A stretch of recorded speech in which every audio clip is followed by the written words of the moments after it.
Shalom teman-teman, kembali lagi bersama saya di channel Good News. Di dalam channel ini kita akan membahas tentang iman kekristenan. Segala hal yang bersangkut paut dengan iman Kristen akan kita tuangkan di dalam channel ini melalui setiap video-video yang akan diupload melalui channel ini. Baik itu materi-materi tentang sejarah kekristenan, kesaksian murtadin, debat lintas iman, ataupun berita-berita terbaru dari dalam iman kekristenan. Sebelum mulai videonya, saya mohon dukungan teman-teman untuk menekan tombol subscribe, like, share, dan komen agar channel ini dapat berkembang dan dapat memberitakan kabar baik kepada semua orang.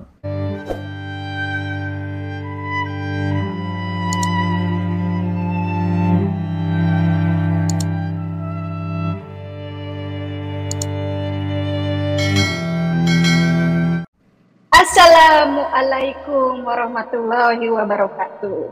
Selamat malam di Amerika, selamat pagi di Indonesia, dan selamat sore ya, pagi mungkin ya. Oh, tengah malam nih di Eropa, atau pagi-pagi buta di Eropa. Gini loh teman-teman ya, pagi ini di Indonesia, Dewi Bulan mau mempraktekkan bagaimana makan babi kecap yang baik dan benar ya. Nah, di sini Dewi Bulan sebagai muslimah mau mempraktekkan yang bagaimana supaya makan babi itu halal. Nah, saya juga di sini mengundang, dan kemarin undangannya udah saya dikasih, tapi kemana undangannya ya? Halah, kepriben kie.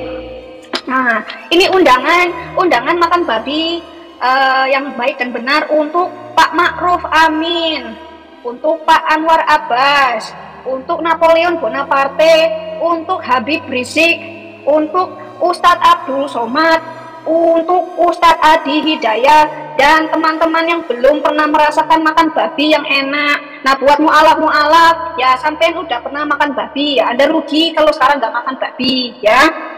Saya mau nunjukin babi, ini babi kecap saya masak kemarin. Ini resepnya langsung dari sang penggugat kasih saya resep. Enak ya. Nih saya kasih tunjuk dulu ya, biar nggak bohong nih. Nah, ini babinya, enak kan? Tunggu biar kelihatan ya. Nah, kelihatan nggak sih? Kelihatan ya. Oh, ini babinya nih ya, babi kecap, enak. Nah, ini pakai mie goreng, tadi baru masak mie goreng. Mie gorengnya mie goreng ini Indomie. Di sini banyak Indomie mie goreng. Satu bungkus itu $1. Nah, kalau babi ini murah di sini, murah banget kalau di sini. Kalau di Indonesia mahal banget ya. Nah, tapi sebelum makan babi yang baik dan benar, harus ada etikanya. Buat teman-teman muslim, muslimah yang kepengen banget makan babi tapi tetap halal, bagaimana caranya? Ya, kan kalau makan babi saja katanya di Quran atau di hadis itu kan haram. Nah, bagaimana caranya tidak kepepet tapi tetap halal? Lah kan kalau di hadis bilangnya kalau makan babi boleh asal kepepet ya, makanya di pojokan itu kan kepepet ya. Kalau makan di pojokan itu kepepet, ya nggak apa-apa. Tapi kalau lagi nggak kepepet dan tetap halal, tidak haram, bagaimana caranya? Jadi begini teman-teman.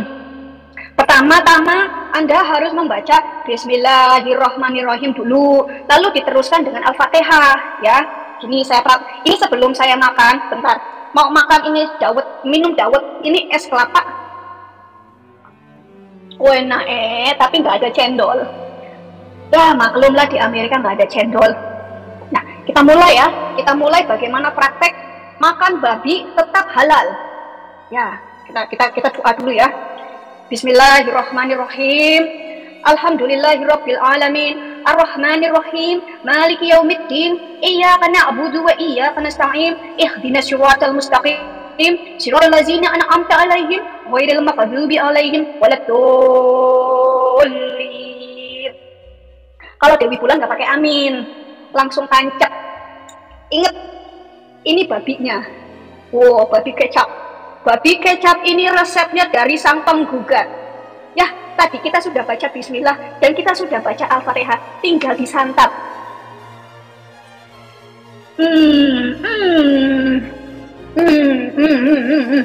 Wah, enak banget.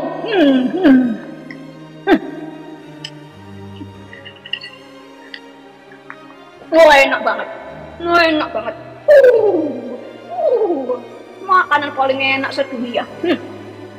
Ayo, Pak Anwar Abbas, saya undang makan babi biar makan babi haram jadi halal.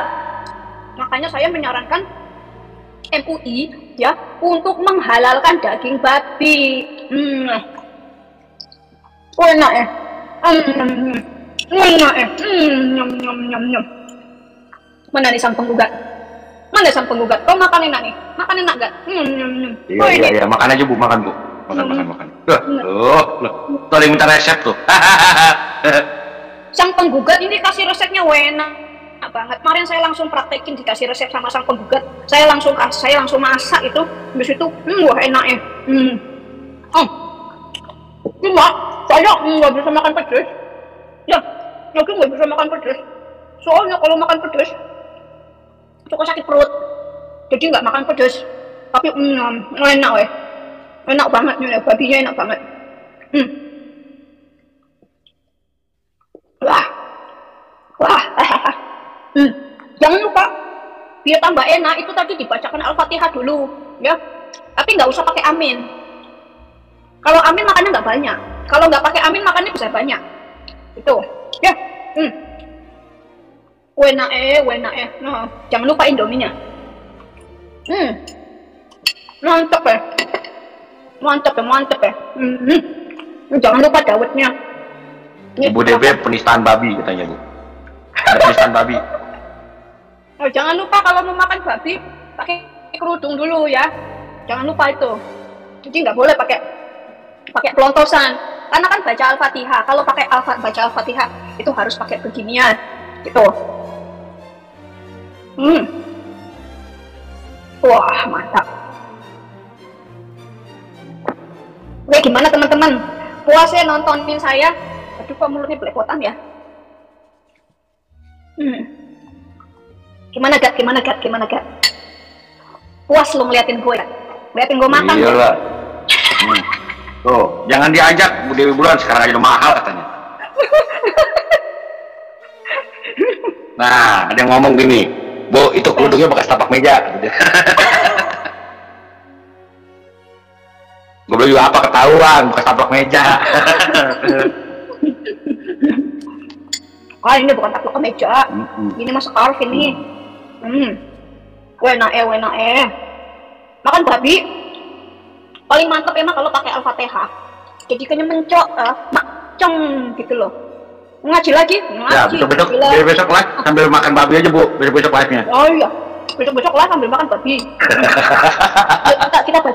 kita baca Al-Fatihah lagi biar makin enak ya. Bismillahirrahmanirrahim. Alhamdulillahirabbil alamin. Arrahmanirrahim. Maliki yaumiddin. Iyyaka na'budu wa iyyaka nasta'in. Ihdinas siratal mustaqim. Siratal ladzina an'amta 'alaihim ghairil maghdubi 'alaihim waladdallin. Tuh kan enak Nah. Udah gimana kan? Nah.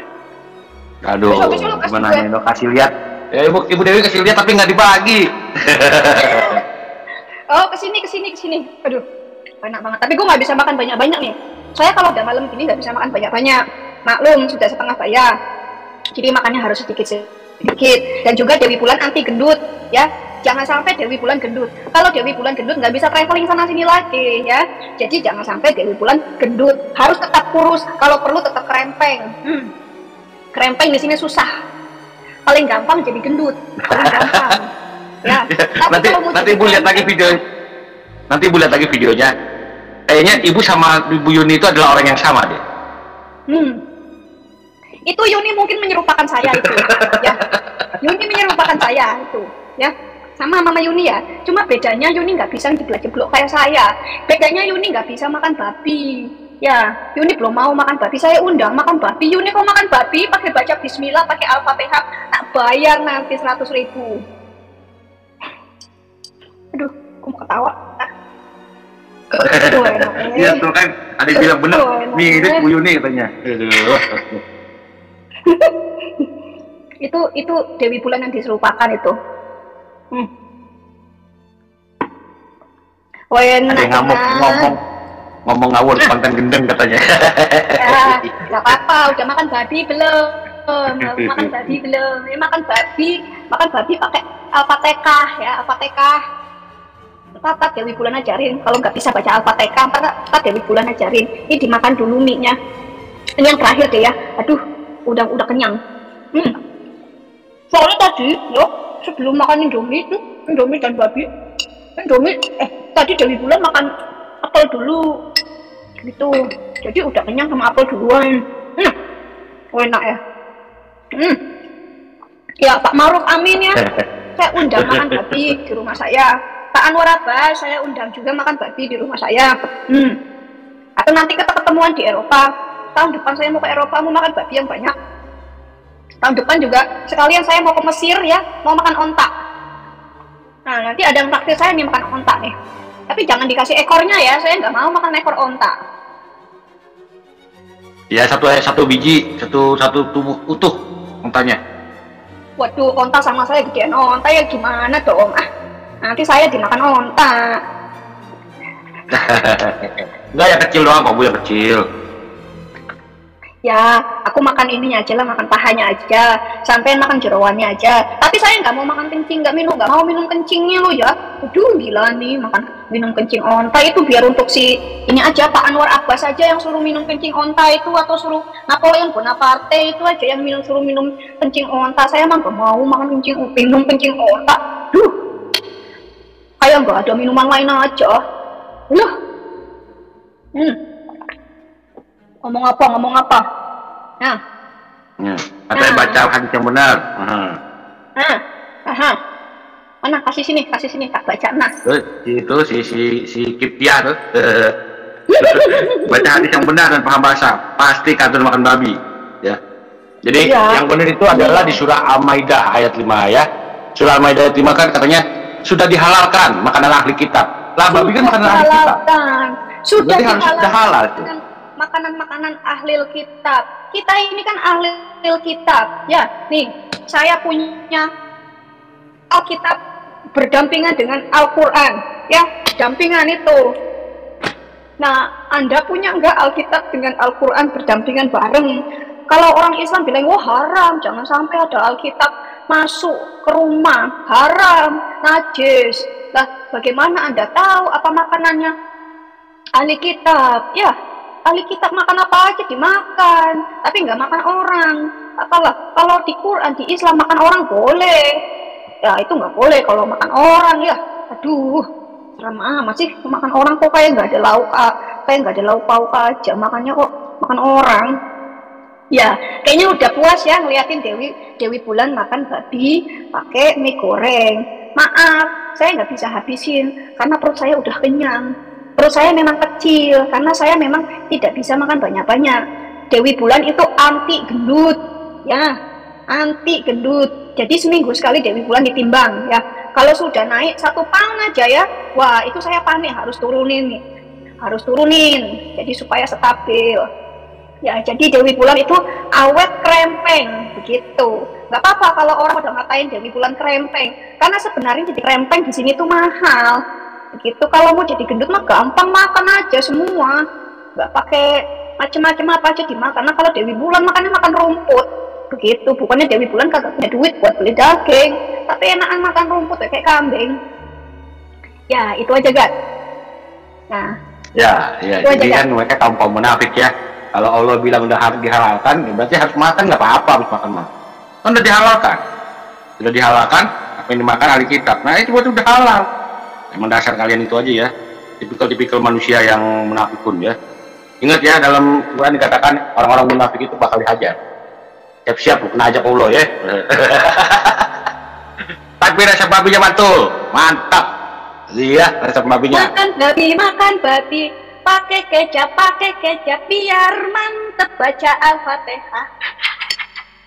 Makan babi, pakai sambel, biar makin mantep baca Al-Fatihah. Ya. Yang mau resepnya siapa nih? Mau resepnya nih? Mau resep? Nah, nih, kasih Gat. Berikan pada mereka resepmu yang jitu enak resepnya sang penggugat. Ini sebenarnya ya.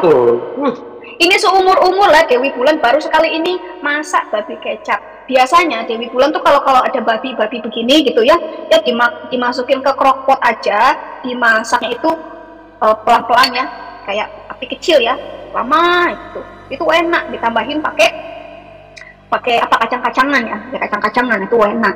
Atau biasanya Dewi Bulan itu nyate babi, pakainya bumbu kecap sama pakai bawang mentah. Wah, enak sekali. Atau pakai bumbu kacang. Biasanya begitu kalau masak babi begini. Ini kemarin penasaran, loh kayak apa rasanya ya kalau masak babi kecap. Tapi aku kok nggak bisa makan babi kecap. Lalu saya tanya-tanya, si penggugat kasih resep, begini. Tak praktek langsung enak jadinya. Waduh, mantap. Ya teman-teman, kasih resepnya kan. Sebenarnya resepnya gampang kok. Yang penting ada daging babinya, ada kecap manisnya, ada bawang merah, bawang putih sama serai. Kalau bisa serainya serai muda. Enak, serai muda tuh enak. Ya permainannya gimana? Kalau serai mah tinggal nyabut doang kan di belakang rumah sama teman-teman banyak serai. Di rumah kadang-kadang orang beli di pasar. Ya, itu namanya resep kecap babi Al-Fatihah. Oh, benar. Ya, catat itu. Catat. Dijual ya di toko online ya. Apa namanya toko online itu ya? Babi kecap Al-Fatihah ya.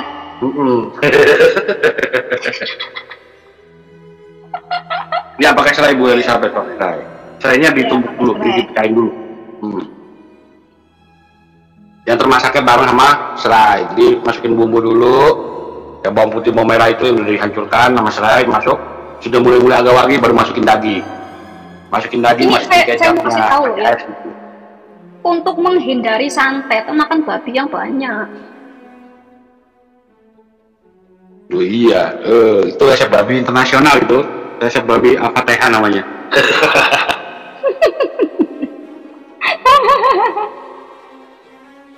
Aduh, gue jadi mau ketawa. Udah, apalagi yang mau disampaikan Pak Penggugat? Saya mah cuma mau pamer makan babi doang. Pamer makan babi. Iya. Ya. Kalau udah dulunya nggak pernah makan babi, tau makan babi, tiba-tiba otak jadi pinter. Betul. Oh iya. Ini babi ini bikin pinter. Tiba-tiba Anda cerdas luar biasa. Praktekan dulu. Praktekan dong, ayo dong. Kalian semua praktekan dong. Ayo praktekan ya. Nih, tantangan ya dari Dewi Bulan ya. Buat uclim ya. Ayo makan babi pakai Al-Fatihah. Pasti mantep. Tolong di videoin ya, habis di videoin nanti kirim ke Dewi Bulan, WA-nya Dewi Bulan, jangan lupa pakai +1 ya, 56128766097. Jangan lupa sharing videonya. Teman-teman yang Kristen juga boleh pakai kerudung ya. Jangan khawatir, Dewi Bulan tidak akan menyiarkan, ini cuma buat senang-senang aja. Terus jangan lupa juga lomba ngaji setengah menit ya, ngaji prank ya. Kan sudah dipraktekkan sama Dewi Bulan beberapa hari lalu bagaimana caranya ngaji prank gitu ya. Tolong dikirimkan audionya saja, nanti akan Dewi Bulan bikin kompilasi, bikin lagu, nanti tak Dewi Bulan buat kena musiknya, jadi biar enak gitu loh. Aduh, ya itu aja yang bisa Dewi Bulan sampaikan. Mungkin nanti Pak Sang Penggugat juga kumpulkan resep-resep babi yang enak.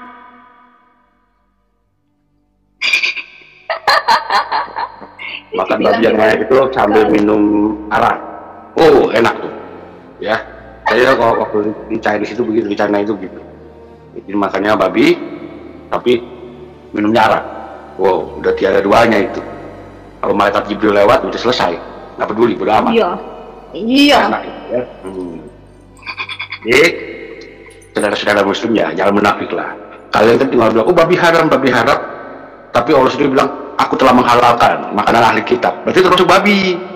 Itu ya, itu termasuk babi. Makanan ahli kitab itu termasuk babi. Jangan munafik. Silahkan makan, silahkan diminum. Tapi ingat, jangan berlebihan. Sakit dong. Bisa sakit. Ya, kolesterol tinggi, mata berkunang-kunang, gitu. Kepala pusing, gitu. Ntar salah lihat. ya kan? Ngeliat pembantu dikira bini. Nah, ini repot. Oh iya, bahaya. Wah, itu bahaya itu. Kalau ngelihat babu, goel-goel, ntar dikiranya bininya. Aduh, bahaya ini. Iya, gitu ya. Oke, saya rasa itu aja, Bu. Oke, jadi itu aja teman-teman ya. Terima kasih sudah menonton Dewi Bulan makan babi kecap Al-Fatihah. Dijamin enak dan dijamin halal. Makasih teman-teman. Tuhan Yesus memberkati. Bilangan pasal 31, pembalasan kepada orang Midian.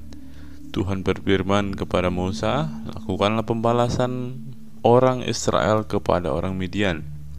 Kemudian engkau akan dikumpulkan kepada kaum leluhurmu.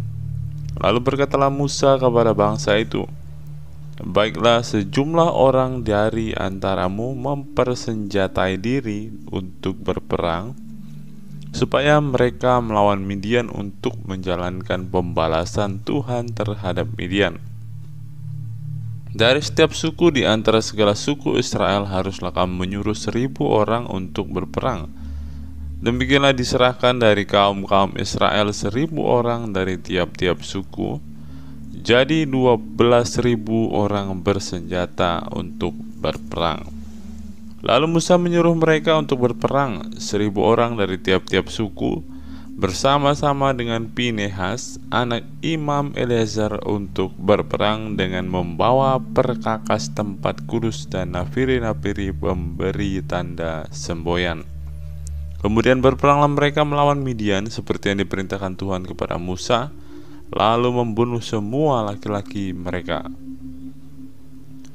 Selain dari orang-orang yang mati terbunuh itu, mereka pun membunuh juga raja-raja Midian, yakni Ewi, Rekem, Zur, Hur, dan Reba, kelima raja Midian. Juga Bileam bin Beor dibunuh mereka dengan pedang.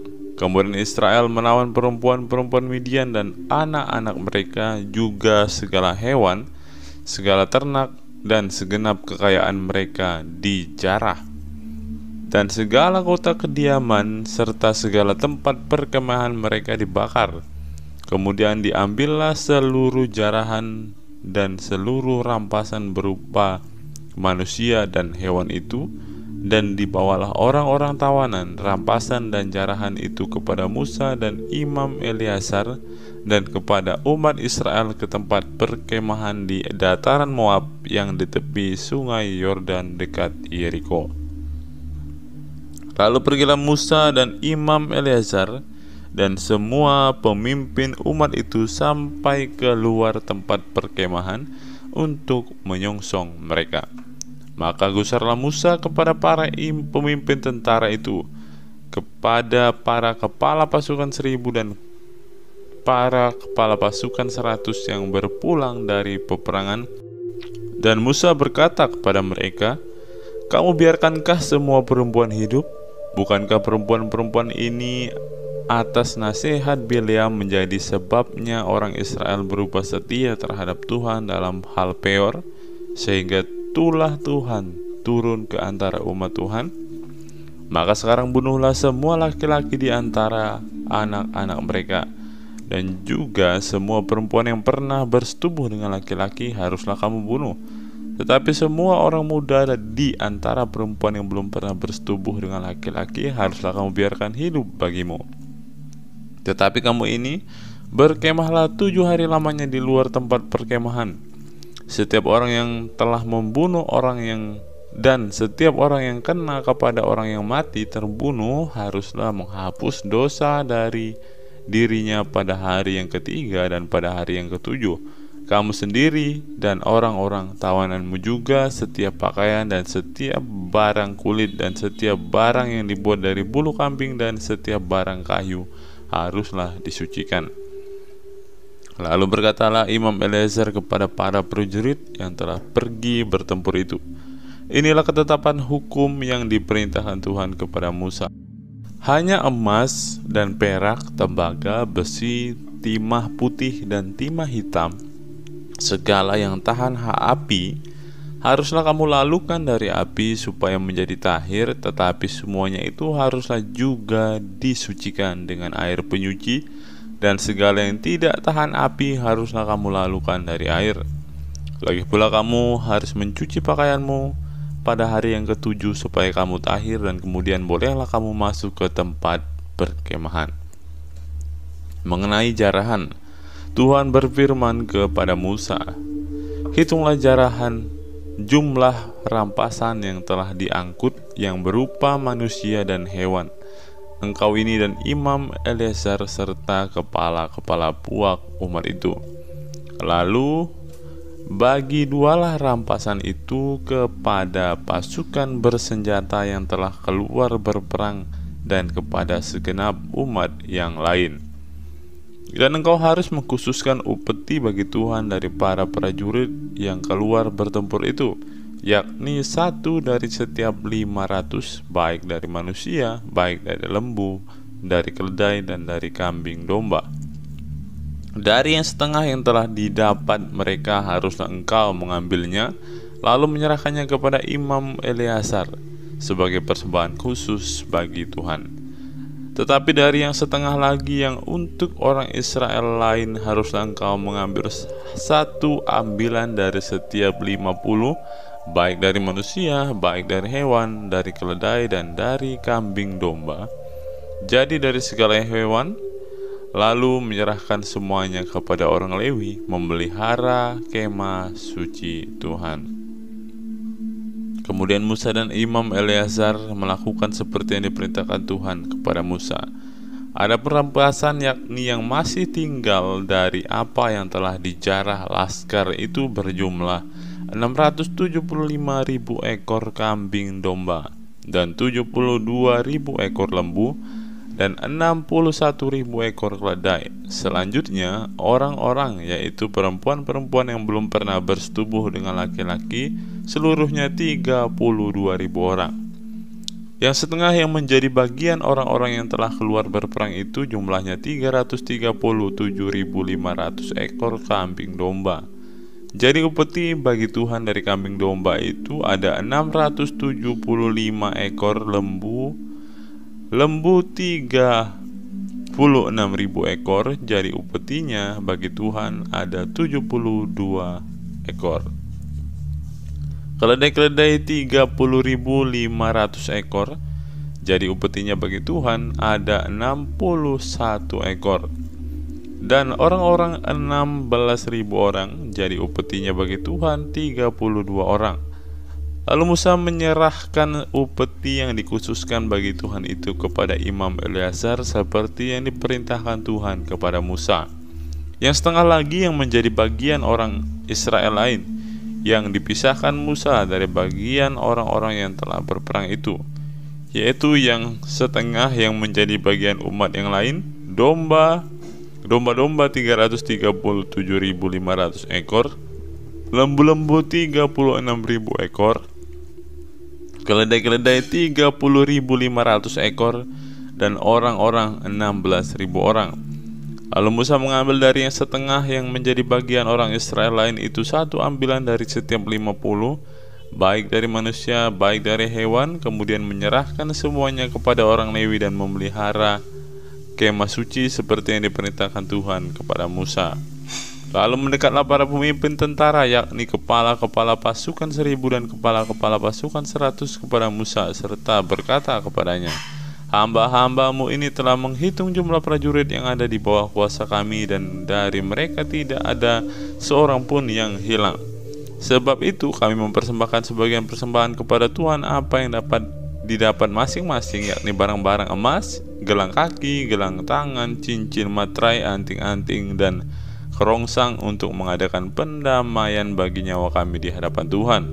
Maka Musa dan Imam Eleazar menerima dari mereka emas itu, semuanya barang-barang tumpaan, dan segala emas persembahan khusus yang dipersembahkan mereka kepada Tuhan, yakni yang dari pihak kepala-kepala pasukan 1.000 dan kepala-kepala pasukan 100 ada 16.750 sikal beratnya. Tetapi prajurit-prajurit itu masing-masing telah mengambil jarahan bagi dirinya sendiri. Setelah Musa dan Imam Eleazar menerima emas itu dari pihak kepala-kepala pasukan 1.000 dan kepala-kepala pasukan 100, maka mereka membawanya ke dalam kemah pertemuan sebagai peringatan di hadapan Tuhan untuk mengingat orang Israel. Bilangan 32, penyerahan daerah sebelah timur Sungai Yordan. Adapun Bani Ruben dan Bani Gad ternaknya banyak, bahkan sangat banyak sekali. Ketika mereka melihat tanah Yaezer dan tanah Gilead, tampaklah tempat itu yang baik untuk peternakan. Lalu datanglah Bani Gad dan Bani Ruben dan berkata kepada Musa, Imam Eliezer, dan kepada para pemimpin itu, Atarot, Dibon, Yaezer, Nimra, Hesibon, Eleale, Sebam, Nebo, dan Beon. Negeri yang telah dikalahkan oleh Tuhan untuk umat Israel itulah suatu negeri yang baik untuk peternakan, dan hamba-hambamu ini memang ada ternaknya. Lagi kata mereka, jika kami mendapat kasih-Mu, biarlah negeri ini diberikan kepada hamba-hambamu ini sebagai milik. Janganlah kami harus pindah ke seberang Sungai Yordan. Jawab Musa kepada Bani Gad dan Bani Ruben itu, masakan saudara-saudaramu pergi berperang dan kamu tinggal di sini? Mengapa kamu hendak membuat enggan hati orang Israel untuk menyeberang ke negeri yang diberikan Tuhan kepada mereka? Demikian juga dilakukan bapa-bapamu ketika aku menyuruh mereka dari Kades Barnea untuk melihat-lihat ke negeri itu. Mereka berjalan sampai ke lembah Eskol melihat-lihat negeri dan membuat enggan hati orang Israel, sehingga mereka tidak mau pergi ke negeri yang diberikan Tuhan kepada mereka. Maka bangkitlah murka Tuhan pada waktu itu, dan ia bersumpah bahwasannya orang-orang yang telah berjalan dari Mesir yang berumur 20 tahun ke atas tidak akan melihat negeri yang kujanjikan dengan bersumpah kepada Abraham, Ishak, dan Yakub, oleh karena tidak mengikuti aku dengan sepenuh hatinya, kecuali Kaleb bin Yefune orang Kenas itu dan Yosua bin Nun, sebab keduanya mengikuti Tuhan dengan sepenuh hatinya. Sebab itu bangkitlah murka Tuhan kepada orang Israel, sehingga ia membuat mereka mengembara pada padang gurun 40 tahun lamanya, sampai habis mati segenap angkatan yang telah berbuat jahat di mata Tuhan. Dan sekarang kamu bangkit ganti bapa-bapamu, suatu kawanan orang-orang berdosa, untuk menambah lagi murka Tuhan yang menyala-nyala kepada orang Israel itu. Jika kamu berbalik membelakangi dia, maka kamu akan lebih lama lagi dibiarkannya tinggal di padang gurun, dan kamu akan membawa kemusnahan atas seluruh bangsa ini. Tetapi mendekatlah mereka kepadanya serta berkata, kami hendak mendirikan kandang-kandang kambing domba di sini untuk ternak kami dan kota-kota untuk anak-anak kami. Tetapi kami sendiri akan mempersenjatai diri, dan dengan bersegera kami akan berjalan di depan orang Israel sampai kami membawa mereka ke tempatnya. Sementara itu anak-anak kami akan tinggal dalam kota-kota yang berkubu oleh karena penduduk negeri ini. Kami tidak akan pulang ke rumah kami sampai setiap orang Israel memperoleh milik pusakanya. Sebab kami tidak mau menerima milik pusaka di seberang Sungai Yordan sana, dan seterusnya. Apabila kami mendapat milik pusaka di seberang Sungai Yordan sini di sebelah timur. Lalu berkatalah Musa kepada mereka, jika kamu hendak berbuat demikian, jika kamu hendak mempersenjatai diri untuk berperang di hadapan Tuhan, dan setiap orang dari kamu yang telah bersenjata hendak menyeberangi Sungai Yordan di hadapan Tuhan, sampai ia menghalau musuh-musuhnya dari hadapannya, sehingga negeri itu takluk ke hadapan Tuhan, dan jika kemudian kamu pulang, maka akan bebaslah kamu dari kewajibanmu kepada Tuhan dan kepada Israel, dan negeri ini pun akan menjadi milikmu di hadapan Tuhan. Tetapi jika kamu tidak berbuat demikian, sesungguhnya kamu berdosa kepada Tuhan, dan kamu akan mengalami bahwa dosamu itu akan menimpa kamu. Dirikanlah kota-kota bagi anak-anakmu dan kandang-kandang bagi kambing dombamu, dan perbuatlah apa yang telah kamu ucapkan. Maka berkatalah Bani Gad dan Bani Ruben itu kepada Musa, hamba-hambamu ini akan berbuat seperti yang diperintahkan Tuanku. Anak-anak, istri-istri kami, ternak, dan hewan kami akan tinggal di sini di kota-kota Gilead. Tetapi hamba-hambamu ini akan menyeberang di hadapan Tuhan untuk bertempur, yakni setiap orang yang bersenjata untuk berperang seperti yang dikatakan Tuanku. Lalu Musa memberi perintah mengenai mereka kepada Imam Eliezer dan kepada Yosua bin Nun dan kepada kepala-kepala puak dari pasukan suku-suku Israel. Maka Musa berkata kepada mereka, jika Bani Gad dan Bani Ruben itu telah menyeberangi sungai Yordan bersama-sama dengan kamu untuk berperang di hadapan Tuhan, yakni semuanya orang yang bersenjata untuk berperang, dan jika negeri itu telah takluk kepadamu, maka haruslah kamu memberikan tanah Gilead kepada mereka sebagai milik. Tetapi jika mereka tidak menyeberang dengan bersenjata bersama-sama dengan kamu, maka haruslah mereka menerima tanah miliknya di tengah-tengahmu di tanah Kanaan. Lalu Bani Gad dan Bani Ruben itu menjawab, apa yang difirmankan Tuhan kepada hamba-hambamu ini akan kami lakukan. Kami sendiri akan menyeberang dengan bersenjata di hadapan Tuhan di tanah Kanaan, tetapi bagi kami tetaplah tanah milik pusaka kami di seberang sungai Yordan sini.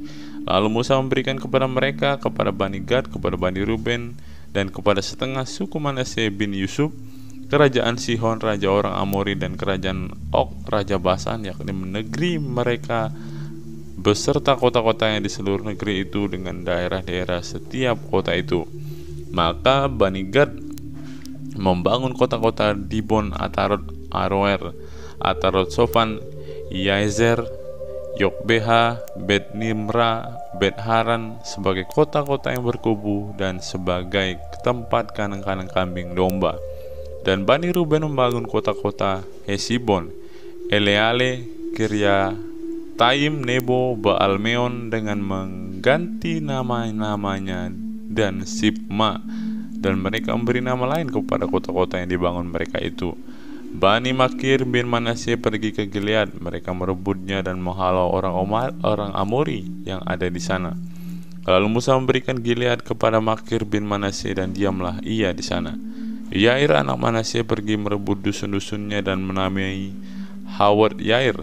Nabot pergi merebut Kenat dengan segala anak kotanya dan menamainya Nobah menurut namanya sendiri. Bilangan 33. Tempat-tempat persinggahan orang Israel di padang gurun. Inilah tempat-tempat persinggahan orang Israel setelah mereka keluar dari Mesir, pasukan demi pasukan di bawah pimpinan Musa dan Harun. Musa menuliskan perjalanan mereka dari tempat persinggahan ke tempat persinggahan sesuai dengan titah Tuhan. Dan inilah tempat-tempat persinggahan mereka dalam perjalanan mereka. Mereka berangkat dari Rameses pada bulan yang pertama, pada hari yang ke-15 bulan yang pertama itu. Pada hari sesudah Paskah berjalanlah orang Israel keluar oleh tangan yang dinaikkan di depan mata semua orang Mesir. Sementara orang Mesir sedang menguburkan orang-orang yang telah dibunuh Tuhan di antara mereka, yakni semua anak sulung, sebab Tuhan telah menjatuhkan hukuman-hukuman kepada para allah mereka. Berangkatlah orang Israel dari Rameses lalu berkemah di Sukot. Mereka berangkat dari Sukot lalu berkemah di Etam yang di tepi padang gurun. Mereka berangkat dari Etam lalu balik kembali ke Pihahirot yang di depan Baal Sepon, kemudian berkemah di tetangan Migdol. Mereka berangkat dari Pihahirot dan lewat dari tengah-tengah laut ke padang gurun. Lalu mereka berjalan 3 hari perjalanan jauhnya di padang gurun Etam, kemudian mereka berkemah di Mara. Mereka berangkat dari Mara lalu sampai ke Elim. Di Elim ada 12 mata air dan 70 pohon korma. Di sanalah mereka berkemah. Mereka berangkat dari Elim lalu berkemah di tepi laut Teberau. Mereka berangkat dari laut Teberau lalu berkemah di padang gurun Sin. Mereka berangkat dari padang gurun Sin lalu berkemah di Dofka. Mereka berangkat dari Dofka lalu berkemah di Alus. Mereka berangkat dari Alus lalu berkemah di Rafidim, dan di sana tidak ada air minum untuk bangsa itu. Mereka berangkat dari Rafidim lalu berkemah di padang gurun Sinai. Mereka berangkat dari padang gurun Sinai lalu berkemah di Kibrot Ta'awa. Mereka berangkat dari Kibrot Ta'awa lalu berkemah di Hazerot. Mereka berangkat dari Hazerot lalu berkemah di Ritma. Mereka berangkat dari Ritma lalu berkemah di Rimon Peros. Mereka berangkat dari Rimon Peros lalu berkemah di Libna. Mereka berangkat dari Libna lalu berkemah di Risa. Mereka berangkat dari Risa lalu berkemah di Kehelata. Mereka berangkat dari Kehelata lalu berkemah di Haris Syafer. Mereka berangkat dari Haris Syafer lalu berkemah di Harada. Mereka berangkat dari Harada lalu berkemah di Makelot. Mereka berangkat dari Makelot lalu berkemah di Tahat. Mereka berangkat dari Tahat lalu berkemah di Tarah. Mereka berangkat dari Tarah lalu berkemah di Mitka. Mereka berangkat dari Mitka lalu berkemah di Hasmona. Mereka berangkat dari Hasmona lalu berkemah di Moserot. Mereka berangkat dari Moserot lalu berkemah di Bene Yaakan. Mereka berangkat dari Bene Yaakan lalu berkemah di Horgidgad. Mereka berangkat dari Horgidgad lalu berkemah di Yotbata. Mereka berangkat dari Yotbata lalu berkemah di Abrona. Mereka berangkat dari Abrona lalu berkemah di Ezion Geber. Mereka berangkat dari Ezion Geber lalu berkemah di padang gurun Zin, yaitu Kades. Mereka berangkat dari Kades lalu berkemah di Gunung Hor di perbatasan tanah Edom. Ketika itu Imam Harun naik ke Gunung Hor sesuai dengan titah Tuhan, dan di situ ia mati pada tahun ke-40 sesudah orang Israel keluar dari tanah Mesir pada bulan yang kelima pada tanggal 1 bulan itu. Harun berumur 123 tahun ketika ia mati di padang Gunung Hor. Pada waktu itu Raja negeri Arad, orang Kanaan itu yang tinggal di tanah Negeb di tanah Kanaan, mendengar kabar tentang kedatangan orang Israel. Berangkatlah mereka dari Gunung Hor lalu berkemah di Zalmona. Mereka berangkat dari Zalmona lalu berkemah di Punon. Mereka berangkat dari Punon lalu berkemah di Obot. Mereka berangkat dari Obot lalu berkemah dekat reruntuhan di Abiram daerah Moab. Mereka berangkat dari reruntuhan itu lalu berkemah di Dibon-Gad. Mereka berangkat dari Dibon-Gad lalu berkemah di Almon Diblathaim. Mereka berangkat dari Almon Diblathaim lalu berkemah di pegunungan Abarim di depan Nebo. Mereka berangkat dari pegunungan Abarim lalu berangkat dari dataran Moab itu ke tepi sungai Yordan dekat Yeriko.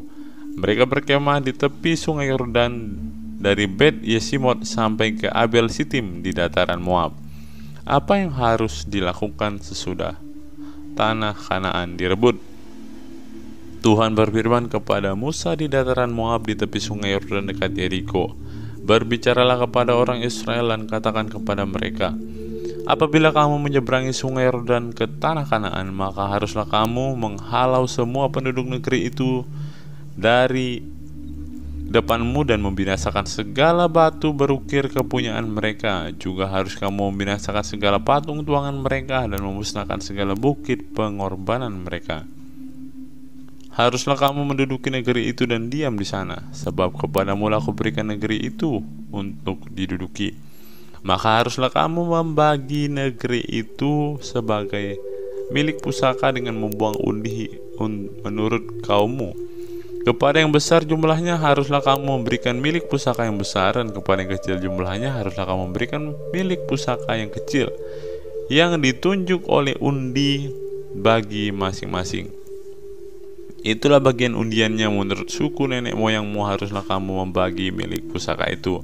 Tetapi jika kamu tidak menghalau penduduk negeri itu dari depanmu, maka orang-orang yang kamu tinggalkan hidup dari mereka akan menjadi seperti selumbar di matamu dan seperti duri yang menusuk lambungmu, dan mereka akan menyesatkan kamu di negeri yang akan kamu diami itu. Maka akan kulakukan kepadamu seperti yang kurancang melakukan kepada mereka. Bilangan pasal 34. Batas-batas tanah Kanaan.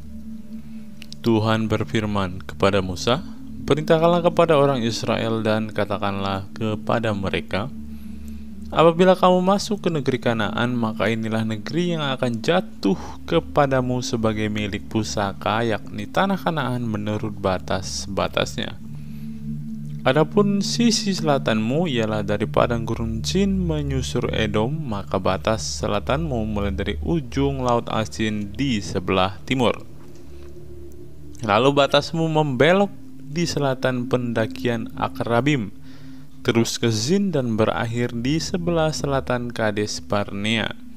Sesudah itu ia mencapai Hazar Adar dan terus ke Asmon. Kemudian batas itu membelok dari Asmon ke sungai Mesir yang berakhir ke laut.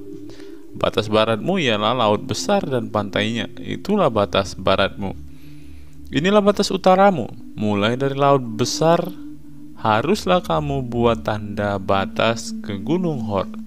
Dari Gunung Hor harus kamu buat tanda batas ke jalan yang menuju ke Hamat, lalu batas itu mencapai Zerat. Kemudian batas itu mencapai Sifron dan berakhir di Hazar Enan, itulah batas utaramu. Sebagai batasmu di sebelah timur haruslah kamu membuat tanda batas dari Hazar Enan ke Sefam. Dari Sefam, batas itu turun ke Ribla di sebelah timur Ain. Kemudian batas itu turunlah lagi dan mencapai tebing danau Kineret di sebelah timur.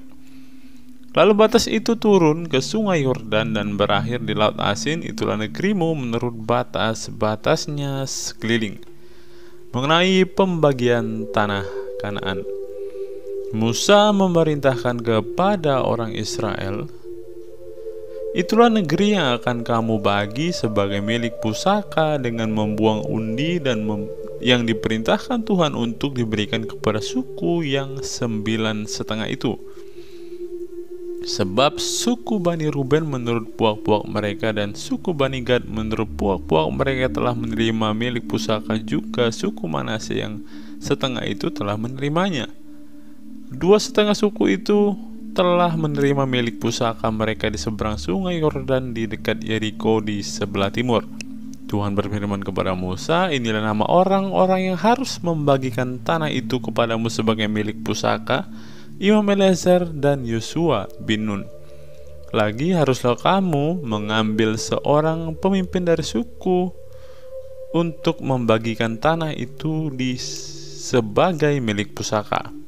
Itulah nama orang-orang itu dari suku-suku Yehuda: Kaleb bin Yefune dari suku Bani Simeon, Samuel bin Amihud dari suku Benyamin, Elidad bin Kislon dari suku Bani Dan, seorang pemimpin, Buki bin Yokli dari anak-anak Yusuf, yakni dari suku Bani Manasye, seorang pemimpin, Haniel bin Efod, dan dari suku Bani Efraim seorang pemimpin, Kemuel bin Siftan, dari suku Zebulon seorang pemimpin, Elisafan bin Parnah, dari suku Bani Isakar seorang pemimpin, Paltiel bin Azan, dari suku Bani Aser seorang pemimpin, Ahihud bin Shelomi, dari suku Bani Naftali seorang pemimpin, Pedael bin Amihud.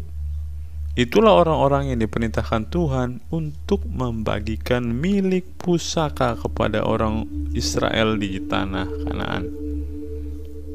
Bilangan pasal 35. Kota-kota orang Lewi. Tuhan berfirman kepada Musa di dataran Moab di tepi sungai Yordan di dekat Yeriko, perintahkanlah kepada orang Israel supaya dari milik pusaka kepunyaannya diberikan mereka kota-kota kepada orang Lewi untuk didiami. Juga haruslah kamu memberikan kepada orang Lewi tanah-tanah pengembalaan yang di sekeliling kota-kota itu. Kota-kota itu akan menjadi kepunyaan mereka untuk didiami, dan tanah-tanah pengembalaannya untuk hewan yang mereka miliki dan untuk segala ternak mereka yang lain. Tanah-tanah pengembalaan kota-kota yang harus kamu berikan kepada orang Lewi itu ialah dari tembok kota keluar 1.000 hasta berkeliling. Di luar kota itu haruslah kamu mengukur 2.000 hasta di sisi timur dan 2.000 hasta di sisi selatan dan 2.000 hasta di sisi barat dan 2.000 hasta di sisi utara, sehingga kota itu berada di tengah-tengahmu. Itulah bagi mereka tanah-tanah pengembalaan kota-kota. Mengenai kota-kota yang harus kamu berikan kepada orang Lewi itu, ialah 6 kota perlindungan yang harus kamu berikan supaya orang pembunuh dapat melarikan diri ke sana. Di samping itu, haruslah kamu memberikan 42 kota. Segala kota yang harus kamu berikan kepada orang Lewi itu berjumlah 48 kota, semuanya dengan tanah-tanah pengembalaannya. Mengenai kota-kota yang akan kamu berikan dari tanah milik orang Israel dari suku yang banyak jumlahnya, haruslah kamu ambil banyak. Dan dari suku yang sedikit jumlahnya, haruslah kamu ambil sedikit. Setiap suku harus memberikan dari kota-kotanya kepada orang Lewi sekadar milik pusaka yang dibagikan kepadanya. Kota-kota perlindungan. Tuhan berfirman kepada Musa, "Berbicaralah kepada orang Israel dan katakanlah kepada mereka, apabila kamu menyeberangi sungai Yordan ke tanah Kanaan, maka haruslah kamu memilih beberapa kota yang menjadi kota-kota perlindungan bagimu, supaya orang pembunuh yang telah membunuh seseorang dengan tidak sengaja dapat melarikan diri ke sana. Kota-kota itu akan menjadi tempat perlindungan bagimu terhadap penuntut balas, supaya pembunuh jangan mati sebelum ia dihadapkan kepada rapat umat untuk diadili. Dan kota-kota yang kamu tentukan itu haruslah 6 buah kota perlindungan bagimu. 3 kota harus kamu tentukan di seberang sungai Yordan sini, dan 3 kota harus kamu tentukan di tanah Kanaan, semuanya kota-kota perlindungan. Ke-6 kota itu haruslah menjadi tempat perlindungan bagi orang Israel dan bagi orang asing dan pendatang di tengah-tengahmu, supaya setiap orang yang telah membunuh seseorang dengan tidak sengaja dapat melarikan diri ke sana. Tetapi jika ia membunuh orang itu dengan benda besi sehingga orang itu mati, maka ia seorang pembunuh, pastilah pembunuh itu dibunuh. Dan jika ia membunuh orang itu dengan batu di tangan yang mungkin menyebabkan matinya seseorang sehingga orang itu mati, maka ia seorang pembunuh, pastilah pembunuh itu dibunuh. Atau jika ia membunuh orang itu dengan benda kayu di tangan yang mungkin menyebabkan matinya seseorang sehingga orang itu mati, maka ia seorang pembunuh, pastilah pembunuh itu dibunuh. Penuntut darahlah yang harus membunuh pembunuh itu. Pada waktu bertemu dengan dia, ia harus membunuh dia. Juga jika ia menumbuk orang itu karena benci atau melempar dia dengan sengaja sehingga orang itu mati, atau jika ia memukul dia dengan tangannya karena perasaan permusuhan sehingga orang itu mati, maka pastilah si pemukul itu dibunuh. Dan seorang pembunuh, penuntut darah harus membunuh pembunuh itu pada waktu bertemu dengan dia. Tetapi jika ia sekonyong-konyong menumbuk orang itu dengan tidak ada perasaan permusuhan atau tidak sengaja melemparkan sesuatu benda kepadanya, atau dengan kurang ingat menjatuhkan kepada orang itu sesuatu batu yang mungkin menyebabkan matinya seseorang sehingga orang itu mati, sedangkan dia tidak merasa bermusuh dengan orang itu, juga tidak mengikhtiarkan celakanya, maka haruslah rapat umum mengadili orang yang membunuh itu dan penuntut darah menurut hukum ini. Dan haruslah rapat umat membebaskan pembunuh dari tangan penuntut darah, dan haruslah rapat umat mengembalikan dia ke kota perlindungan, ke tempat ia telah melarikan diri. Disitulah ia harus tinggal sampai matinya imam besar yang telah diurapi dengan minyak yang kudus. Tetapi jika terjadi bahwa pembunuh itu keluar dari batas kota perlindungan tempat ia melarikan diri, dan penuntut darah mendapat dia di luar batas kota perlindungannya, dan penuntut darah membunuh pembunuh itu, maka tidaklah ia berhutang darah. Sebab pembunuh itu wajib tinggal di kota perlindungan sampai matinya imam besar. Tetapi sesudah matinya imam besar, bolehlah pembunuh itu kembali ke tanah kepunyaannya sendiri.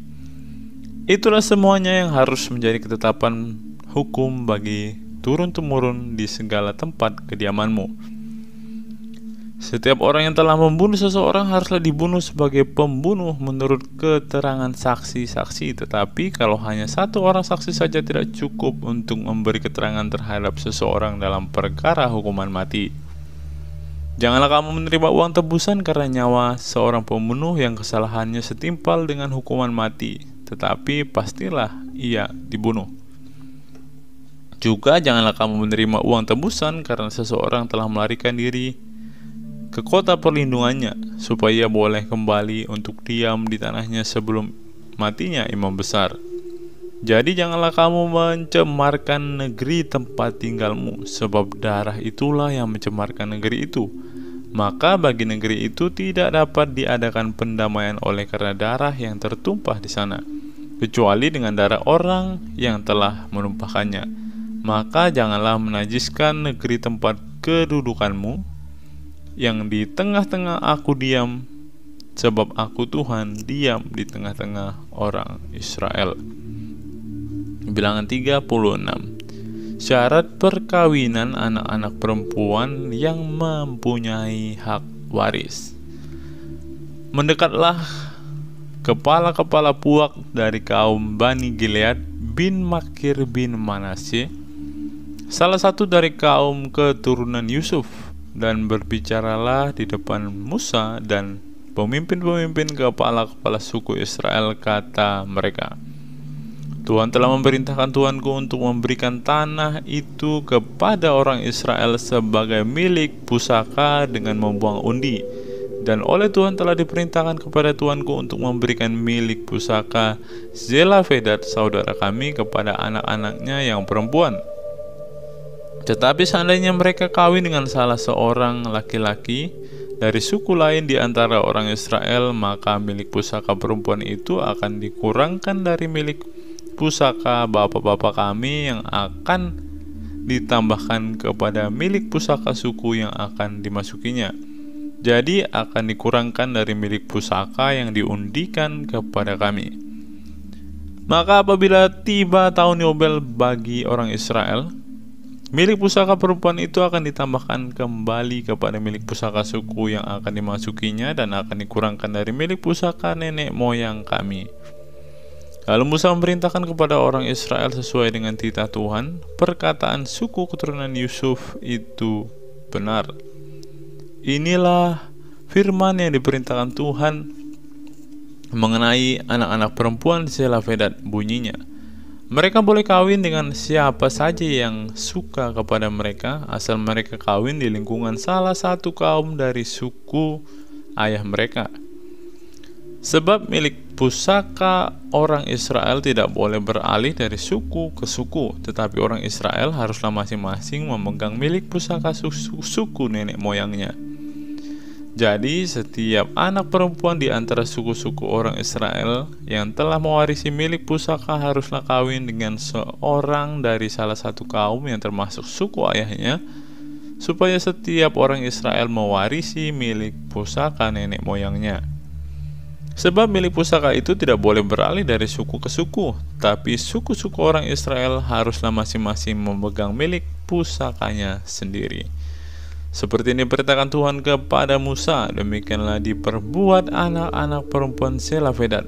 Maka Mahla, Tirza, Hokla, Milka, dan Noa, anak-anak perempuan Zelafedat kawin dengan anak-anak lelaki dari pihak saudara-saudara ayah mereka.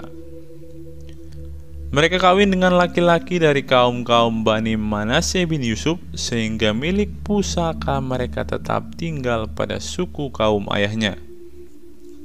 Itulah perintah dan peraturan yang diperintahkan Tuhan kepada orang Israel dengan perantaraan Musa di dataran Moab di tepi sungai Yordan dekat Yeriko. Ulangan pasal 1, Musa meriwayatkan pengalaman di Gunung Horeb. Inilah perkataan-perkataan yang diucapkan Musa kepada seluruh orang Israel di seberang sungai Yordan, di padang gurun, di Araba Yordan, di tentangan Suf antara Paran dan Tofel, Laban, Hazerot, dan di Zahab. 11 hari perjalanan jauhnya dari Horeb sampai ke Kades Barnea melalui jalan pegunungan Seir. Pada tanggal 1 bulan 11 tahun ke-40 berbicaralah Musa kepada orang Israel sesuai dengan segala yang diperintahkan Tuhan kepadanya demi mereka. Setelah ia memukul kalah Sihon raja orang Amori dan diam di Hesibon dan Og raja negeri Basan yang diam di Asitarot dekat Edrei di seberang sungai Yordan di tanah Moab, mulailah Musa menguraikan hukum Taurat ini, katanya. Tuhan Allah kita telah berfirman kepada kita di Horeb demikian: telah cukup lama kamu tinggal di gunung ini. Majulah, berangkatlah, pergilah ke pegunungan orang Amori dan kepada semua tetangga mereka di Araba Yordan, di pegunungan di daerah bukit, di tanah Negeb dan di tepi pantai laut, yakni negeri orang Kanaan, dan ke gunung Libanon sampai ke Efrat, sungai besar itu. Ketahuilah, aku telah menyerahkan negeri itu kepadamu. Masukilah, dudukilah negeri yang dijanjikan Tuhan dengan sumpah kepada nenek moyangmu, yakni Abraham, Ishak, dan Yakub, untuk memberikannya kepada mereka dan kepada keturunannya. Riwayat pengangkatan hakim-hakim. Pada waktu itu aku berkata kepadamu demikian: seorang dari aku tidak dapat memikul tanggung jawab atas kamu. Tuhan Allahmu telah membuat kamu banyak, dan sesungguhnya sekarang kamu sudah seperti bintang-bintang di langit banyaknya. Tuhan Allahmu, nenek moyangmu, kiranya menambahi kamu 1000 kali lagi dari jumlahmu sekarang, dan memberkati kamu seperti yang dijanjikannya kepadamu. Tetapi bagaimana seorang diri aku dapat memikul tanggung jawab atas kesusahanmu, atas bebanmu dan perkaramu? Kemukakanlah dari suku-sukumu orang-orang yang bijaksana, berakal budi, dan berpengalaman, maka aku akan mengangkat mereka menjadi kepala atas kamu. Lalu kamu menjawab aku, memang baik apa yang kau anjurkan untuk dilakukan itu. Kemudian aku mengambil kepala-kepala sukumu, yakni orang-orang yang bijaksana dan berpengalaman. Lalu aku mengangkat mereka menjadi pemimpin atas kamu, yakni sebagai kepala pasukan 1000, kepala pasukan 100, kepala pasukan 50, dan kepala pasukan 10, dan sebagai pengatur pasukan bagi suku-sukumu. Dan pada waktu itu aku memerintahkan kepada para hakimmu demikian: berilah perhatian kepada perkara-perkara di antara saudara-saudaramu, dan berilah keputusan yang adil di dalam perkara-perkara antara seorang dengan saudaranya atau dengan orang asing yang ada padanya. Dalam mengadili jangan pandang bulu, baik perkara orang kecil maupun perkara orang besar harus kamu dengarkan. Jangan gentar terhadap siapapun, sebab pengadilan adalah kepunyaan Allah. Tetapi perkara yang terlalu besar sukar bagimu harus kamu hadapkan kepadaku, supaya aku mendengarnya. Demikianlah aku pada waktu itu memerintahkan kepadamu segala hal yang harus kamu lakukan. Riwayat ke-12 pengintai.